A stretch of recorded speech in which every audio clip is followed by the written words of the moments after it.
Hello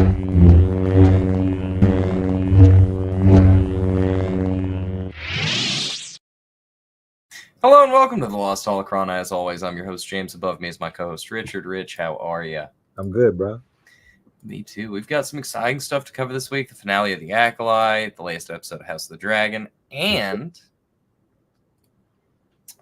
we've also got some rather interesting news to talk about this week, I would say. And we're going to start there. Give me just a sec. Let me pull it up here. We were having some technical difficulties before the show started.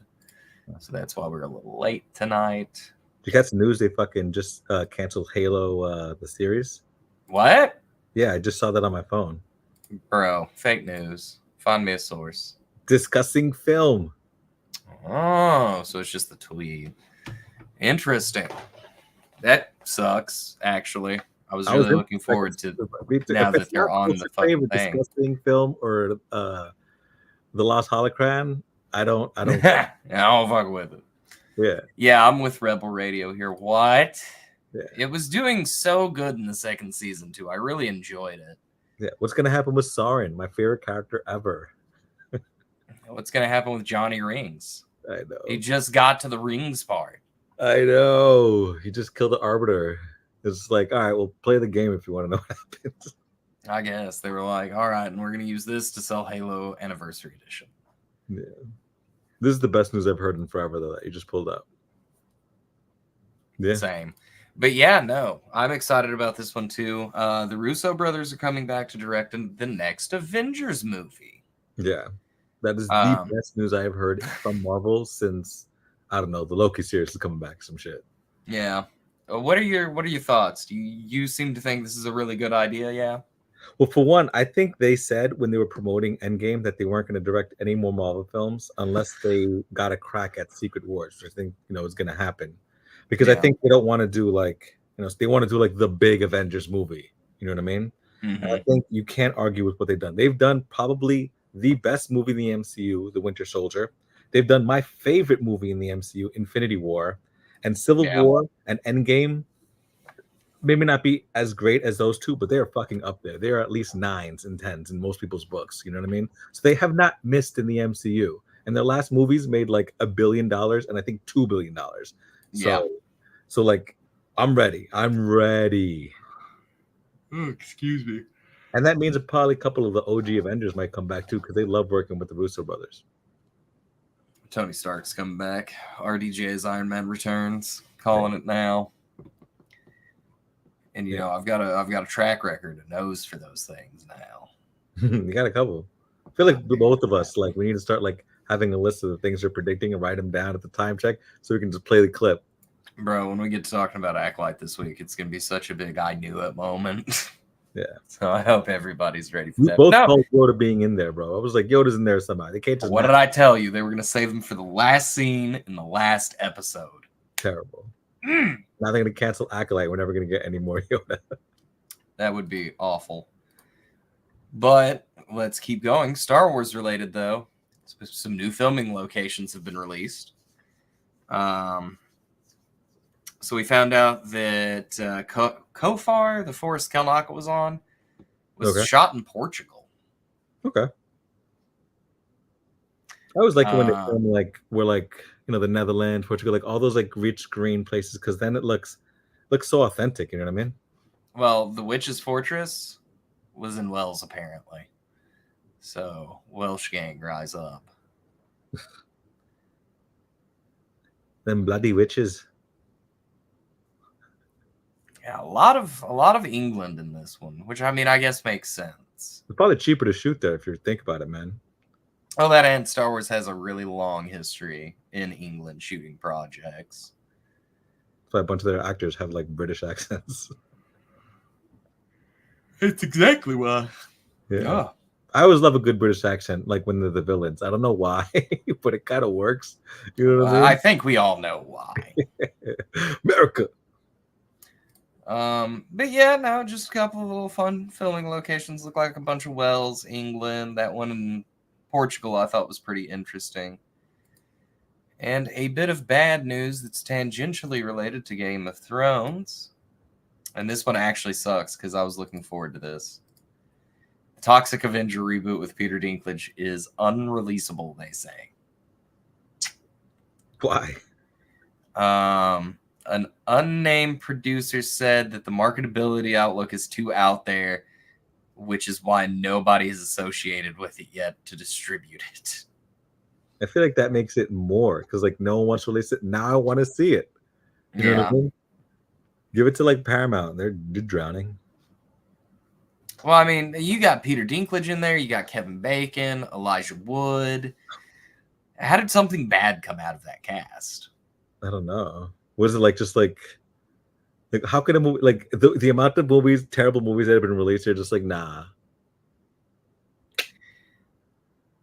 But I mean, it looks like the tomato meter has it like a 92%. It's been at film festivals. Netflix takes anything. That's what I'm saying.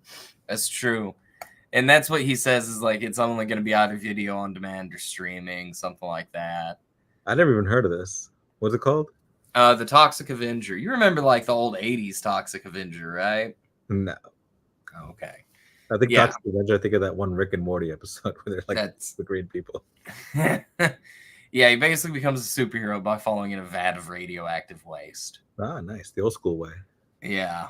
But no, big bummed on this one. I was actually kind of looking forward to seeing Peter Dinklage in a Toxic Avenger movie. Yeah. But I guess we'll have to wait and see if it comes out on streaming. Yeah. Allie's right. It's going to be Netflix. Netflix. Yeah. They put out that like terrible Ryan Reynolds movie with The Rock. You know, they'll do anything. Terrible Ryan Reynolds movie with The Rock. The guy one? I don't know, but Gal Gadot's in it too. Dinklage can do no wrong. That's what I'm saying. Like him, Kevin Bacon, and Elijah Wood. Yeah. I love it. You can tell me that movie is unreleasable? And it's a superhero movie? Let me see that shit right now. Right now. So, excuse me. We're doing this week a little bit differently. We're going to move Revenge of the Pick, or our replacement for this week, a Revenge of the Discussion, if you will, into the middle between the two episodes that we're going to be talking about this week. We are going to get started, I believe, with House of the Dragon, yeah? Yeah. So let's talk about it. My man, who's that? Jace? Yes. There's like the one I was talking about with my girl about this. The one thing that's like I hate about the show is like some of the names. I'm like, all right, Rhaenyra, Rhaenys, Jacaerys. Like I can't get them all down sometimes. But he's been the man this like episodes. Like he is doing his thing. That actor, I'm not really familiar with the actor that plays him, but he has been carrying every single scene he's in. This whole thing with the phrase this week, my man was just ready to throw down. Yeah, this is a pretty slow episode, and I think I like the Acolyte more than House of the Dragon, but even though it wasn't as good, it was still fun to watch, you know, because there were like a lot of good discussions. I think the only part I'm getting tired of is Daemon and like the Luigi castle being haunted. Like I'm kind of over that a little bit. Yeah. How can you be over the haunted mansion? I love it when they're together, but then when he starts talking to the other dude, like it just gets a little like we've seen it already. Like, you know, he's going to be sassy. You need soldiers. The best line this week in my mind came out of Daemon when the dude woke up in his sleep and he was like, "What is it, Sir Simon? Is the pudding served?" I like it when the dude was like sassy to him. It's like, "What does that make me king?" And he's like, "Consort." That last bit seems a little unnecessary, doesn't it? That and like when he said something about the throne, Daemon was like, "Yes, it's a large chair made out of swords." But just like serving this week. For me, like I really enjoy the show, but like the more I go like on like TikTok and like, you know, social media, I'm seeing that there's like a whole swarm of people who've read the books really mad. And the one thing that I saw or heard about that I wanted to ask you is supposedly one of the dragons had like a rein like kind of in it like an earring. I think it was Jacaerys's. And like the books, it wasn't like that. And they were given a lot more personality than, you know, Big Dumb Lizard, how they're showing them.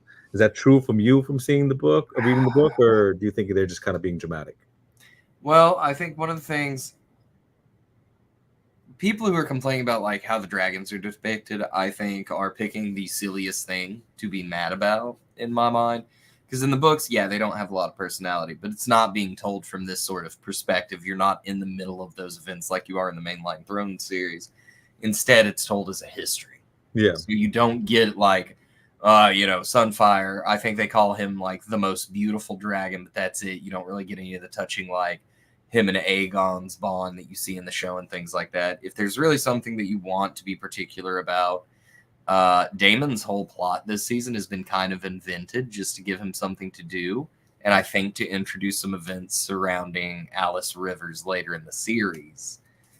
And I mean, I while I see a lot of people mad about that, I'm actually kind of okay with it, because them exploring like the weird side, the mystic side of Game of Thrones and the universe I'm really about.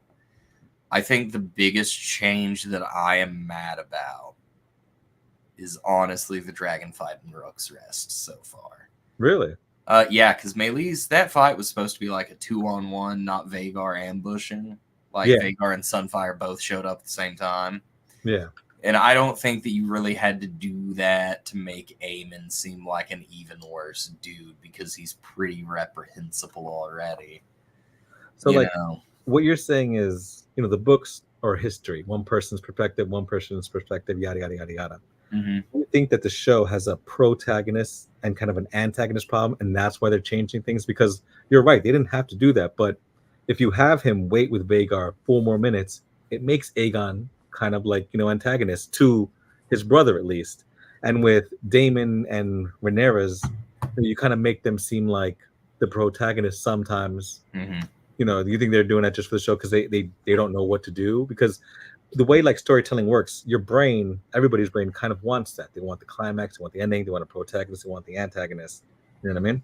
I think that this particular story, there are a lot of challenges to adapting it to film, but they're doing a good job of it. Like, I think by the end of the series, and the book readers should know this, I've seen a lot of people that say, oh, the season really heavily favors the blacks, Rhaenyra's side. And while I think that that is true, I will say they did a lot more this season to humanize Aegon than they did in the first season. He definitely feels more relatable, more sympathetic. I think that as the show goes on, we're going to see more of the stuff the blacks do that kind of make them the reprehensible side. Yeah. Like, the whole thing is nobody's supposed to be the good guy in this. I mean, Daemon did have like a child killed. It's not like he's like innocent. No, yeah, 100%. He in the whole Bracken thing this week. That shit was hysterical. Like, because there's that one scene of like the dragon's head and like the horse being sassy walking away, and then like it's such a hard cut, and like Daemon just sitting there pouting. I really thought they'd give in to some shit like that, and like that I was like, that's they'd be so ready to die. Yeah. I was like, that's a meme. Like, I'm dead. Like, I'm dead. That was hysterical. Do they go into more of that rival? Because it feels like they're setting it up a lot. I don't know. It's kind of peculiar that they're choosing to do this, because that is like Brackens, one of the handful of very famous rivalries in universe, are the Brackens and the Blackwoods. Because the Brackens, a long time ago, way before this is set, poisoned a giant weirwood tree that was around in the castle of House Blackwood, Raventree Hall. And that's where the feud started from. Okay. But it's been going on so long that, like, I think when they start after the Battle of the Burning Mill, I think in the 3rd episode, everybody's like, well, yeah, of course they're going to swing swords on this. They've got family beef, and nobody really remembers why. Yeah. They even look so cool in that shot too, man. Like, man, he's got this hard armor. Yeah. What did you think about all the River Lords being like, no, we're not going to enlist in your service if this is what you're doing out here? That whole night scene. I thought it was cool because, it adds drama, but if I'm being serious, like sometimes when they're having conversations, I'm like, yo, I'm so fucking confused. Like, who the fuck is this again? You know what I mean? It's like that. I mean, when it came to Thrones, I think that if you weren't a book reader, it's just really hard to keep up with, because you, aren't really used to these people. And like you said at the beginning with the Targaryens, everybody is named Aegon or Viserys, Jaehaerys, Lucerys. I'm like trying to sound professional. It's like, wait. Rhaenys, Rhaena, Yeah. Rhaenyra. Like, yeah, it's a lot to keep up with who's who. I was talking to my friends though. It's cool that though, like even though it's like a Jaehaerys, he could be like, Jake or Luke, like his brother. You know what I mean? Like that their names are shortened. Even like Daenerys was Danny. Like I always like that part of it. You know what I mean? Does that mean we would call her Rainy? I don't know what you call her. Like I'm getting kind of mad. Like I want to see like Rhaenyra do something. It's like I get that you want to preserve the peace, but like you tried that. Like now let's go. Let's go. Like, you have to listen to these people. Go on your dragon. Do something.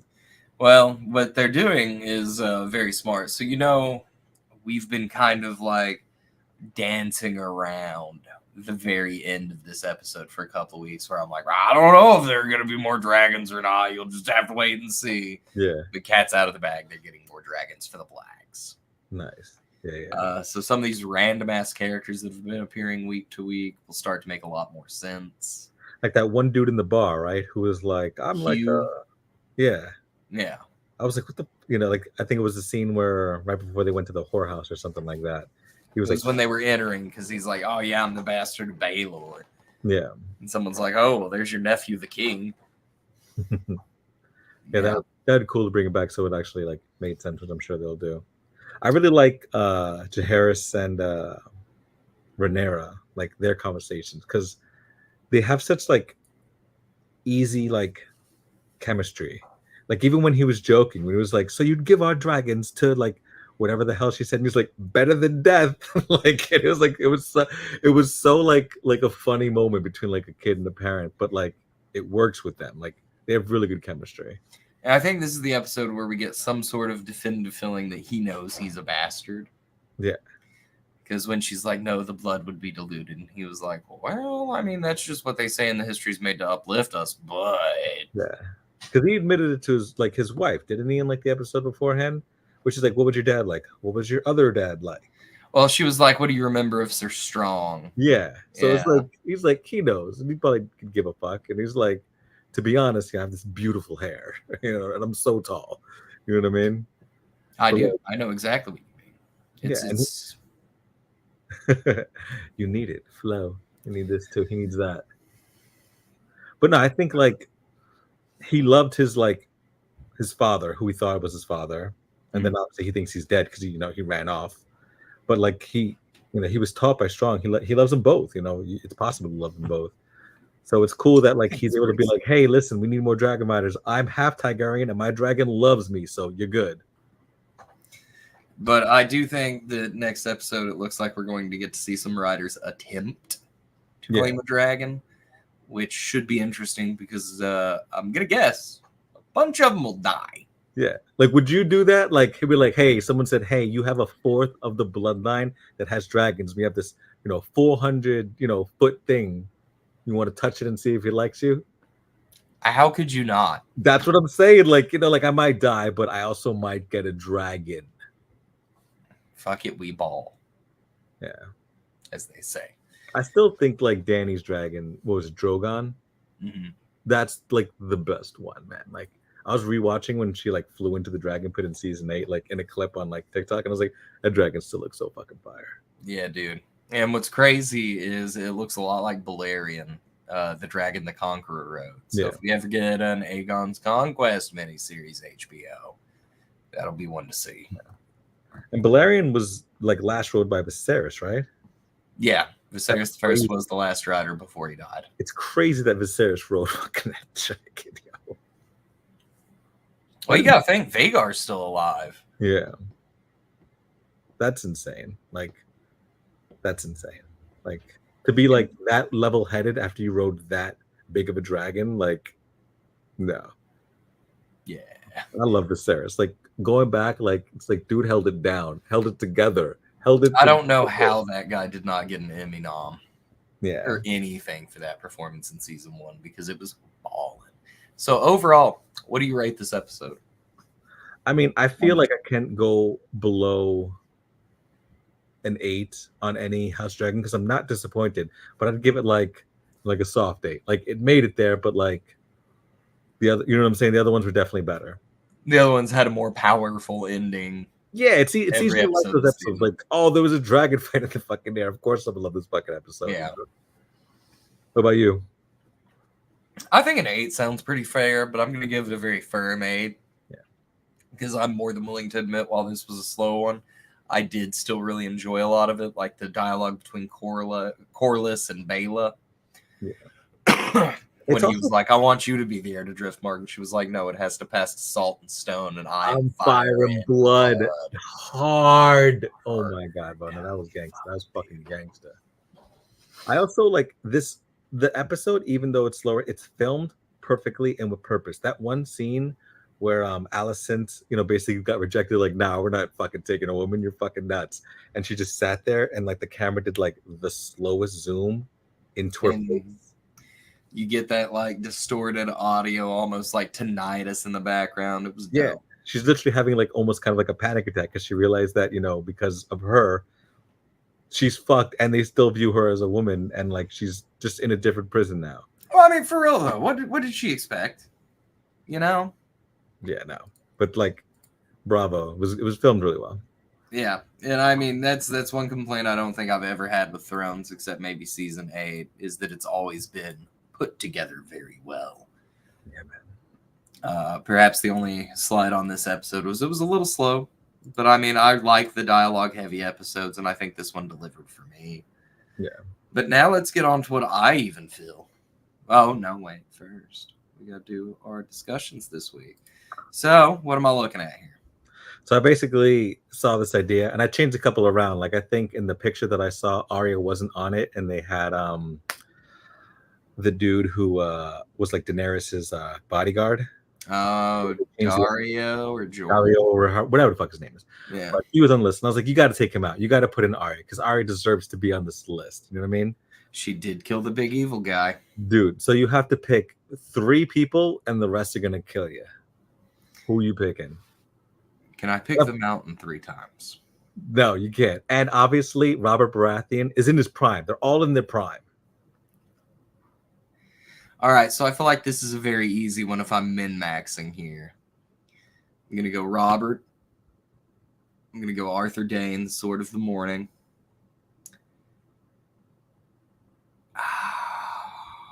That last one's tough, though. Because it's a 3-way tie for me. But you know what? I think I'm going to throw it out to Barristan the Bold. Really? Yeah. Because my other options there are Gregor, Clegane, and Jaime. And I don't know. I think that Barristan Selmy could fold either of them. Like, I have no doubt that Robert's suited enough to kill the Mountain if we're talking about Warhammer swinging, war winning. So let's make this. Let's make this a little harder. Let's take away Arthur Dane because he's number 1. He's number 1 on every motherfucker's list, obviously, right? I think either him or Gregor. That's a tough. No Arthur Dane. You're picking Sir Barristan. Oh, that's easy. Barristan, Gregor, and Robert. Okay. Me, if I had to choose, Arthur Dane, obviously, he's number 1. But if you're taking him off the list, I'm picking Jon Snow, Daemon, and Arya. I'm sorry, I'm a Robert Baratheon simp. I mean, he's a monster. Like, he's described as a literal monster on the battlefield. Yeah, he's like close to 6.5, 7 feet in the books or some crazy shit like that. Like in his prime, he was like mountain sized. Bringing like Mjolnir, some motherfucker, right? No, it's like a full-sized Warhammer with a pick on the back end, but it's massive, and he can wield it one-handed. Did you hear the rumor? I heard it like for the first time a couple days ago that Rhaegar survived the battle, and he's that dude who trains Arya with the faceless mask. Oh. Yeah, I heard it literally 2 days ago. I don't know that I buy that. I think Rhaegar died on the tried and true. Well, he needs to, I think, for the story to work. But I was like, that's with his whole obsession with the prophecy, there's no way he just fucks off. Yeah. Like, he's got to be doing something to keep going after the prince that was promised, I think. So who do you think's the worst one on this list?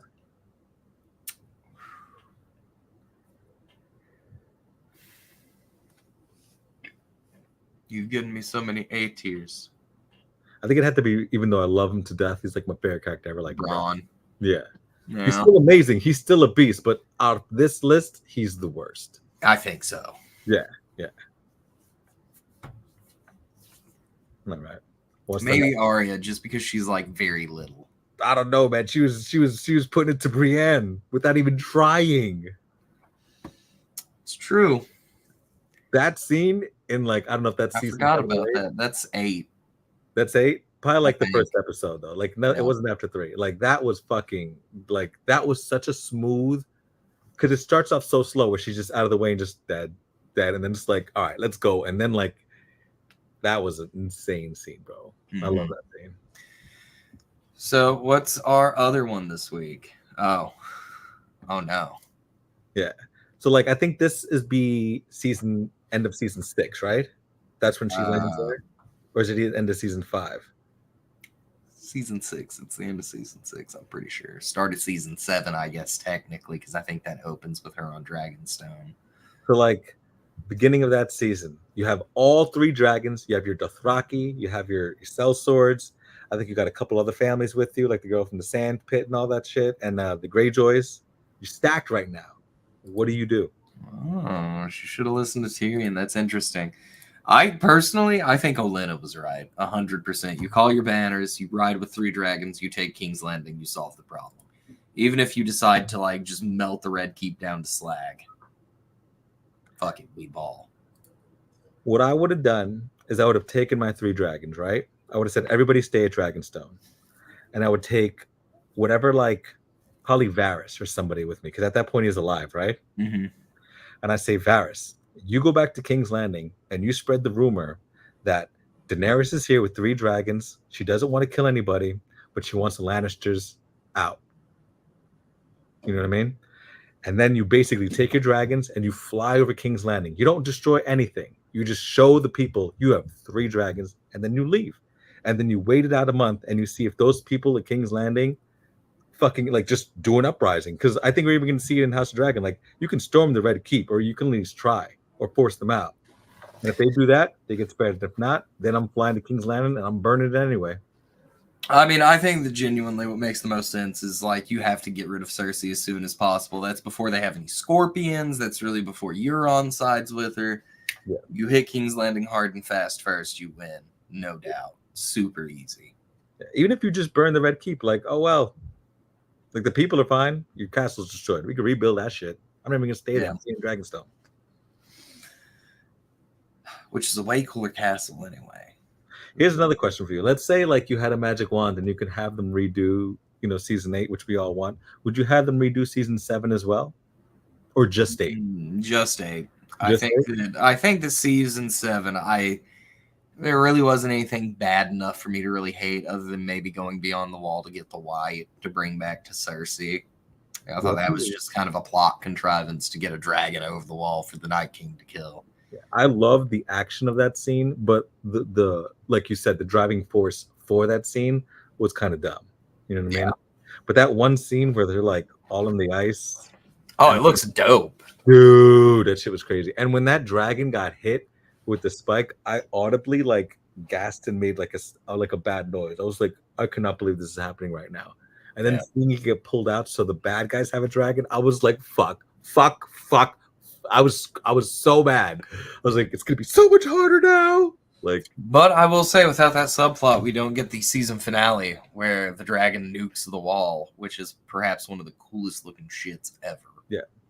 And you don't realize like if Tormund's alive or dead. Like I was like, him, Ed, Dolores Ed Tullett was there too, the one that takes the Lord Commandership from Jon Snow after he comes back to life. That guy, who's a fan favorite of mine, just because he's like, well, if it wasn't for bad luck, I wouldn't have any luck at all. That motherfucker was so funny because like this dude leaves and I forget who it is. Some random just looks at him and goes, should we close the gate, the Lord Commander? And he's like, I'm not the close the fucking gate. Because he's like, dude, you're at the top now. That was the best part. That was great. Fucking gets me every time. But I want to go ahead and dive into what is for me the more interesting episode this week, and from the sound of it, you agree. Yeah, definitely. And I want to start this discussion out with one thing and one thing only. I fucking called it. You did. I knew he'd be in this series, but you called Memberberry like little cameo at the end. Yeah. You definitely did. What I was not expecting was Papa Plagueis to show up, and his design looks dope, dude. He looks good. He definitely looks good. And of course, the internet's mad because they wanted him. He showed up. Now they're mad. If he didn't show up, they'd be mad. It's what the internet does. But Yeah, the Plagueis book is not canon anymore. Ooh. It's just a thing, And I love some of those books. Mandalorian Armor is my favorite. Heir to the Empire is my favorite. But if it's not canon, everything has changed. So his age could be whatever the fuck they decide it is. I mean, even then, the guy that wrote the Plagueis novel got his age from like a tabletop game. So, did you like the cameos? I did. When Yoda showed up, I was like, I was disappointed that they used him. I'm not gonna lie. I was if they did the Yoda, because I hate the whole like Jedi are evil thing. You know what I'm saying? Mm-hmm. I get that, like, you need them to fail for the actual Star Wars movies to happen. You know what I mean? But I think that too many directors are just shoving it down our throat. Like the whole plot with Venestra talking to the senator, I was like, this is so fucking cringe. One of you, yeah, we get you talking about Anakin Skywalker. We don't need you. And then, of course, because she commits this terrible atrocity to kind of keep the canon intact, that's why, like, Ki-Adi, when he says, there hasn't been a Sith, is because she covers it up. But then, of course, she goes to Yoda and makes Yoda look worse. Bro. Like, Yoda is one of the best characters ever. He's not some corrupt Jedi person who was, like, trying to keep, like, the darkness hidden. He's not about that. Like, even the one plot where they do that in the Clone Wars, it's because he knows the Senate is corrupt and he can't let the Senate know. Which they are, because they're being led by a Sith Lord. So I didn't like these. It's kind of like the one in Solo. I don't think it's going to go anywhere. And like, I was kind of mad at it. I like the Plagueis one though. Like the Plagueis one was cool, but the Yoda one I didn't like. So you're saying that like you feel like the Yoda one's kind of like Darth Maul and Solo? I think even if we get an Acolyte season 2, and I'm not sure that we are because it wasn't as well received. I want another season 2. I would like a different showrunner, but I hope we do get a season 2. But I don't think this is going to go anywhere. Honestly, like I think they're going to just tell the story around him, so that way it makes sense that he knows what he knows and does what he does, but he's not part of the actual plot. I was really surprised about the whole Yoda thing, because when she was like, I have to get in touch with Master Yoda, I was like, all right, cool, let's just leave it there. And then that last little bit, I was like, But I will say, I don't even know that this show needs a different showrunner, because now that the show is over, I actually kind of really liked it. And, not to mention, how cool was watching a Kyber Crystal get bled in live action for the first time. I think it needs a different showrunner, because I think that Leslie Helen, while she's good, I think it needs great. Like if you were to say who's a better showrunner, Leslie Headland or Tony Gilroy, who does Andor and Rogue One, everybody in the world would say Tony. You know what I'm saying? So there's somebody in between them who's closer to Tony than she is. And I think that Star Wars is such a high pressure vacuum of media that it's going to get judged on every single little thing ever. And they need someone like the Russo brothers from Marvel who can do that, and it's water off a duck's back. Like, do you feel like there is anybody, like if you had your pick of a showrunner for a Star Wars show, who do you think could actually handle it and come out with the least negative feedback? I think, and I don't know what his personal life is like and the reason he got fired, but I think it's like Bo Jackson or Bo Mayo. Bo DeMayo, yeah, the one who was doing X-Men 97 guy. Him. He produced probably the best season of TV I've ever seen in my life. It actually got nominated for an Emmy, which is dope, along with, I think, The Simpsons as Always and Blue Eyes Samurai, which was fire. Yeah.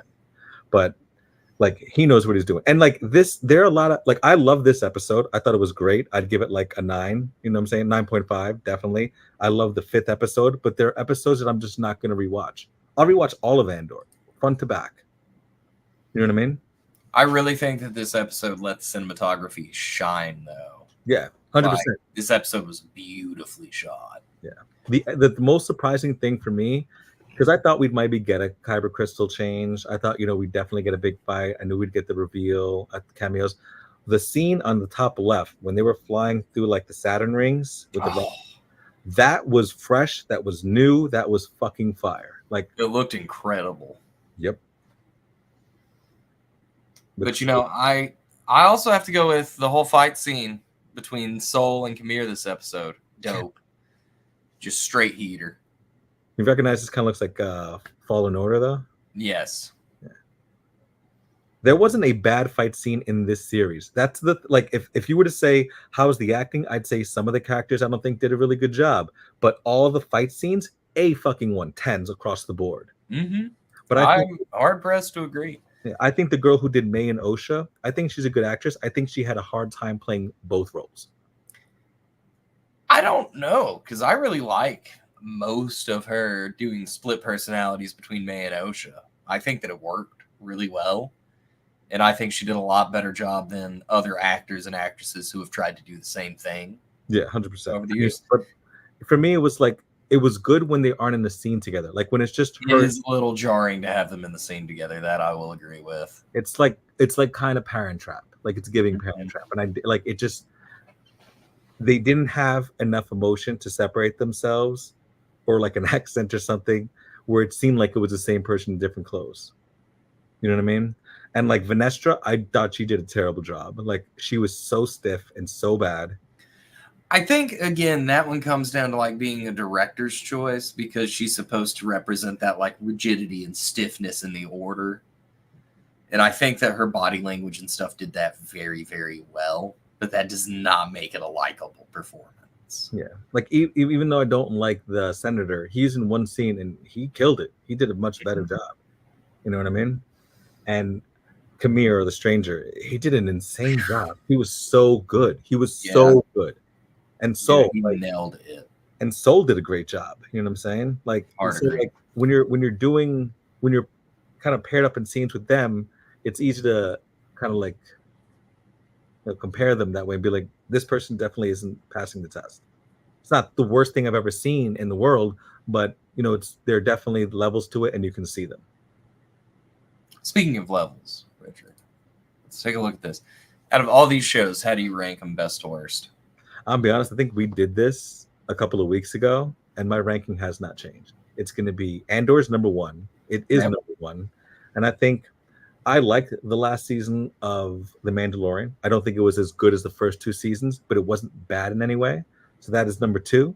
And then it's Ahsoka, Kenobi, Book of Boba Fett, and The Acolyte. Really? Lower than Book of Boba Fett? Yeah.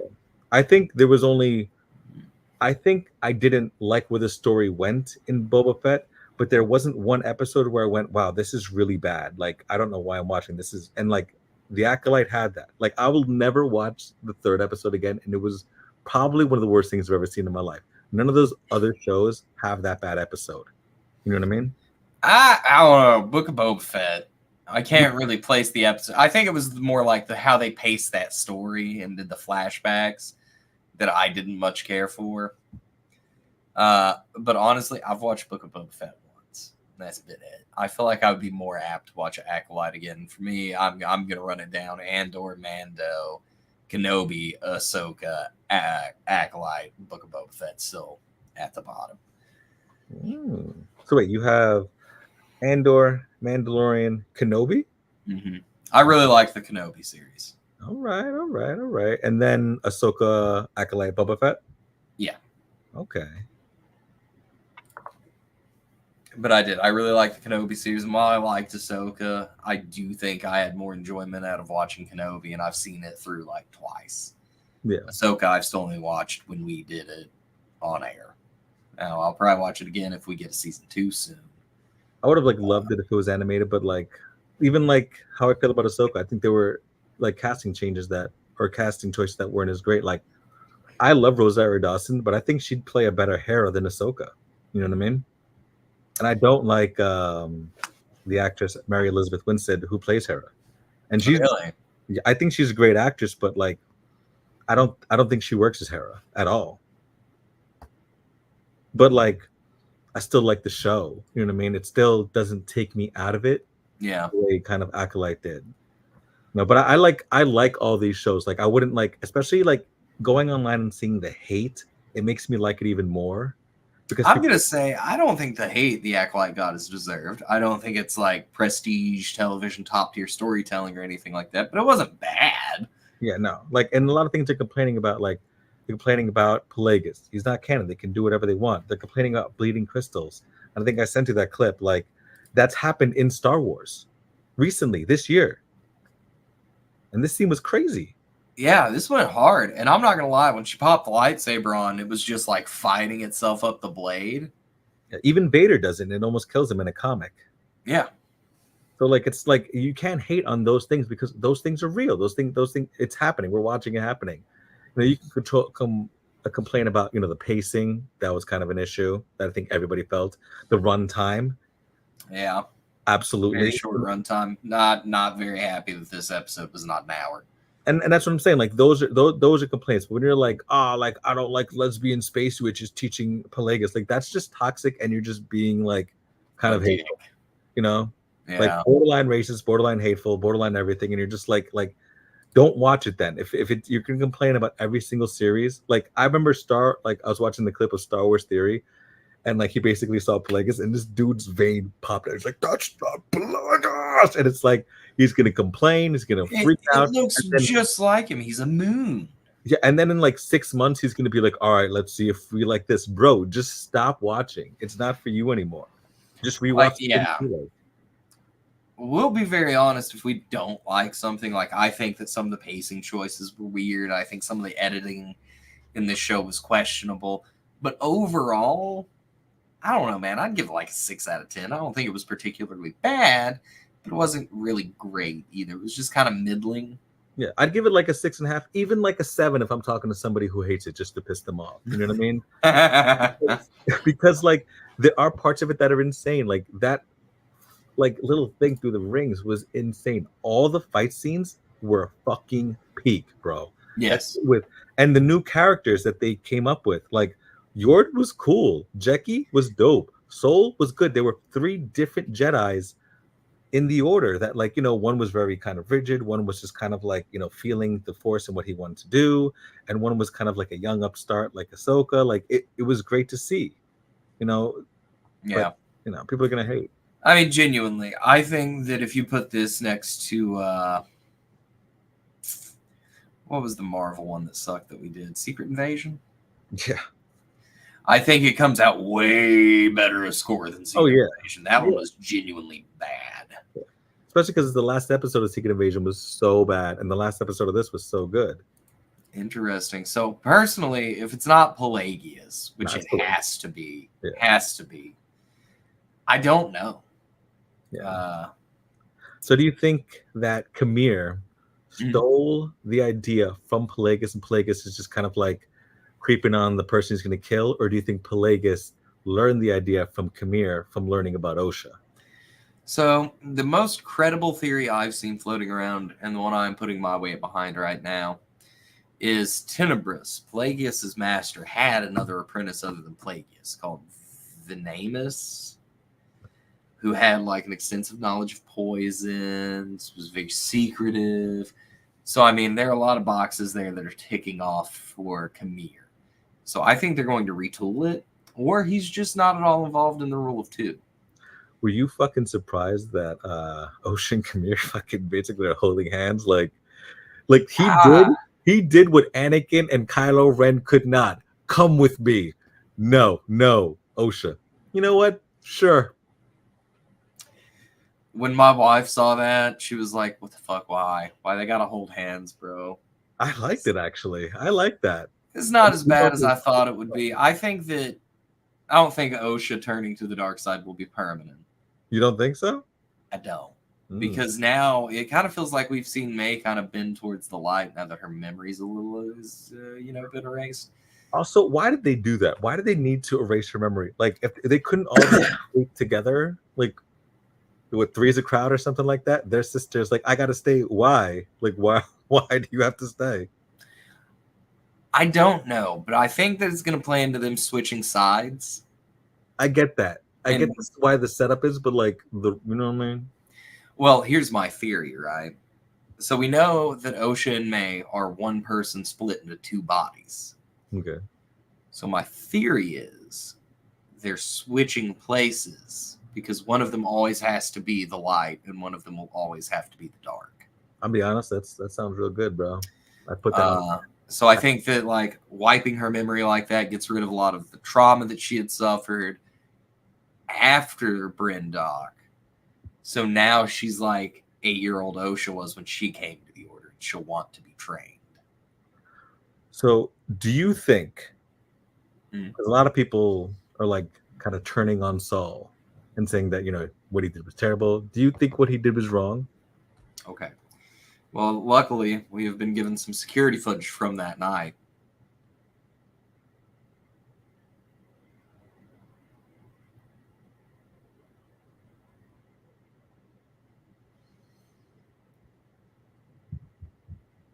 What would you do?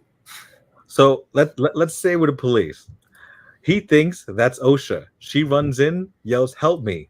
The girl to his left takes a staff and is about to attack him, and the space witch to his left turns into powder. From my perspective, evil ghost powder at that. From my perspective, this girl just yelled help, and these two people are about to attack me. Yeah. So I don't think he did anything wrong. Nothing. He shouldn't feel guilty at all and be like, listen, I'm sorry I lied to you, but you ran in, screamed for help. Your auntie tried to kill me, and then your other auntie went all super sane, so I killed her. No offense. My bad. Yeah, like I genuinely, it seems to me like there was going to be no good way out of this. It was horrible in that moment. Like either Saul gets his ass kicked and dies, and possibly both of the girls die in his mind, which we don't know what was going to happen to him either. That's kind of one of the mysteries that's left over. Yeah, I hate how they blamed him for everything. I was like, yo, man Soul did not deserve all this. Like, even as he's being choked, he's like, it's okay. I think the only thing that you could really fault him on was lying to Osha for so long. Okay, so now we're going to take this conversation differently because he beat the stranger twice, you know what I'm saying, in lightsaber duel. And that, we've seen him take down 8 solid Jedi and be very fucking powerful. So in the entire Star Wars universe, where do you think Soul is in power ranking? Like, you think he's stronger than Kenobi, less than Anakin, obviously? I think I'd put him somewhere around Kenobi because Soul seems very like open to the Force working through him, which in any of the books, and now they will tell you that nothing's canon there anymore, and I'm inclined to agree until this particular case where I'm like, well, nothing really contradicts this. So in the books, Obi-Wan describes how he fights with a lightsaber as the Force flowing through him and him just opening himself to it. And that seems to be very much what Soul is doing. Because it seemed like anything that Kamir was getting ready to throw at him, he was aware of and ready for both times. Yeah. He was not panicked at all. Like, he was ready. Mm-hmm. What about Count Dooku? You think he's beating Count Dooku? Yeah, probably. Maul? Definitely. Ahsoka? In end of season 7.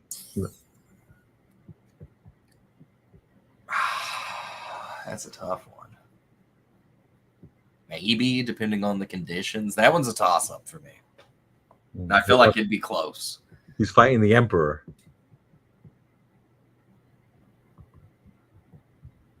Emperor Clone War style.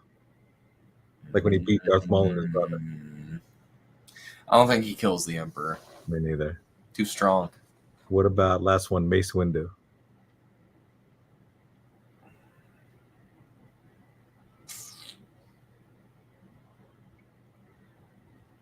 I think he takes Mace because Soul is a lot calmer and more responding to something rather than pressing the attack.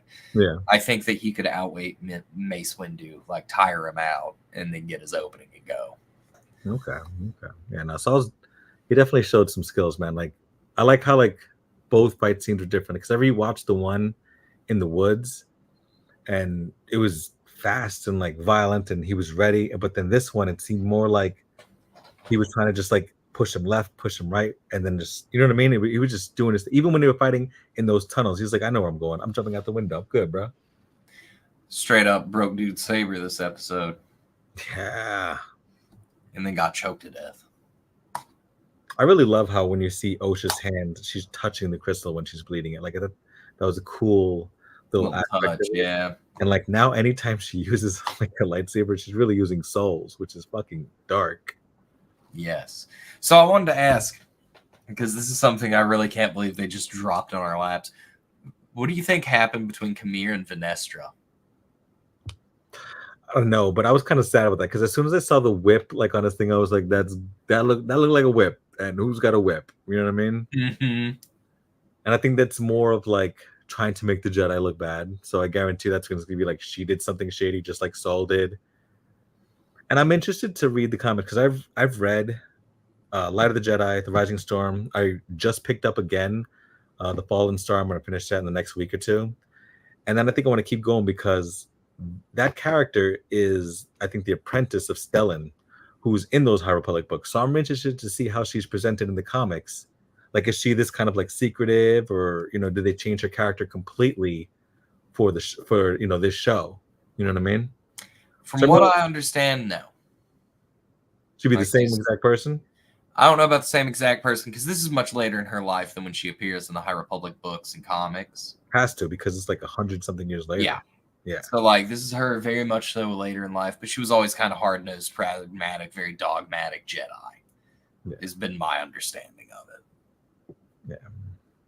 I really wish this. I've not read a lot of Acolyte material either, so I'm just taking off what I've read on the internet on that one. I think a lot of people just get upset with this show because even when like we first started hearing about it, it had that old logo, which was very gothic, remember? Yeah. It was kind of described as like a story from the villain's perspective. You know what I mean? I think we've set that up this season. I think if a season 2 does happen, we're going to see a lot more from Kamir and Osha's perspective. And the Jedi are going to be the B plot. Whereas this season, it kind of feels like we did a false lead. Like, oh, this show's going to be about the Jedi. Yeah. I thought this was about the bad guys. And now at the end, we've got the pieces in place to be able to run with the bad guys leading the plot. The Jedi kind of sitting back and doing the B and C plot. Because, like, how could the bad guys honestly not win? Because you're always going to come back to that Ki-Adi Mundi line where, like, nobody's seen the Sith in 1,000 years. So it's not like you can either beat them and then tell the council you either have to beat them and you keep it to yourself. You beat them, you both die, or the bad guys win. So they really have, like, if they do a season 2, they have to, like, find a perfect way to, like, kind of, like, fit the story in a box because there are things you can't break. Yeah, I agree. And I think it's going to come down to like, oh, it gets swept under the rug by this like subcommittee. Which sucks. Yeah. More of the Jedi being terrible when that's not really, I think, the story. I think, the Force is good and bad. And I think the Order kind of fell to the, dark side when they joined the Clone Wars. But like, I don't know, the always painting the Jedi as bad is just overdone in my opinion. Mm-hmm. But what do you think the chances are, like, 40, 50, 60, 70% that we get season 2? I'd like to say a 70% chance. I think it looks very strong for season 2. I think this last episode proved that, like, Headland actually did know what she was doing the entire time. I think that season 1 tells a very coherent story, setting up something a lot bigger and more interesting than it was. Yeah. And, I'm also going to say that I'd like to see some changes somewhere, but I don't necessarily know that it would be her as showrunner so much as maybe adding somebody else in there as a co-showrunner. Yeah, she definitely knows her shit. More hands-on shit. Yeah, like knowing your shit and putting on a good show are different things. And like, she's under intense pressure. She's a woman in fucking media and Star Wars. People hated it before it even came out. Yeah. So that's tough and that sucks. But like, Disney knows that like anything you put out in Marvel or Star Wars or whatever you do is going to be judged with 15,000 lenses. You know what I mean? Yeah. So you have to be perfect. Even Andor, when it comes out, like I guarantee people are going to be like, this isn't as good as season 1. They've went woke, and they're going to be like, what do you mean they went woke? They were talking about fighting fascism. Like it's going to be that same conversation. Even though people universally agree that Andor is good now, when season 2 happens, people are gonna be like, was it really that good? You know what I mean? It's because it's judged so hard. So you have to account for that. You have to know that. And you can't just kind of just like, we're trying to make them mad, but you can't give those answers. You're gonna be like, it's gonna be good. Like what Bo did in like X-Men. Like people complained that, Morph was non-binary and Rogue didn't have an ass. And then he put out such heat that by the 5th episode, there were no haters because they just looked fucking stupid. And they just shut up and went away. Just shut up because it was like you just look dumb, bro. You look dumb. Everyone here is saying that this is the best thing ever, and that's what could happen with Star Wars and needs to happen with Star Wars. Well, and I think in some ways Andor was that heater they were pitching. But I will say, I think that it suffers from a lot of fatigue, just like any other franchise. Yeah. I'm telling you, like, speaking of fatigue, like, Marvel has, like, a big test next week, because if Devil and Wolverine does fucking good, but if it does here, then they're in fucking trouble. Yeah. But I don't think so. From what I've heard from, like, the reviews, everybody has been like, I've seen half an hour of it. This is fucking funny.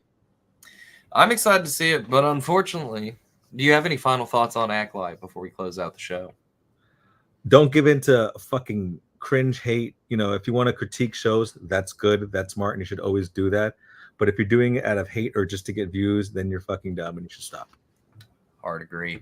So, folks, we will be taking next week off. Richard will be going to see Deadpool and Wolverine. I will be on vacation in the hinterlands of America, Wisconsin. Get some cheese. I'm coming home with so much fucking cheese, dude. I've already been planning. Because we're going to dairy country up there, so very excited. But we will be back week after next, Thursday, 7 o'clock, barring any kind of audio issues. Until then, folks. Bye. Bye.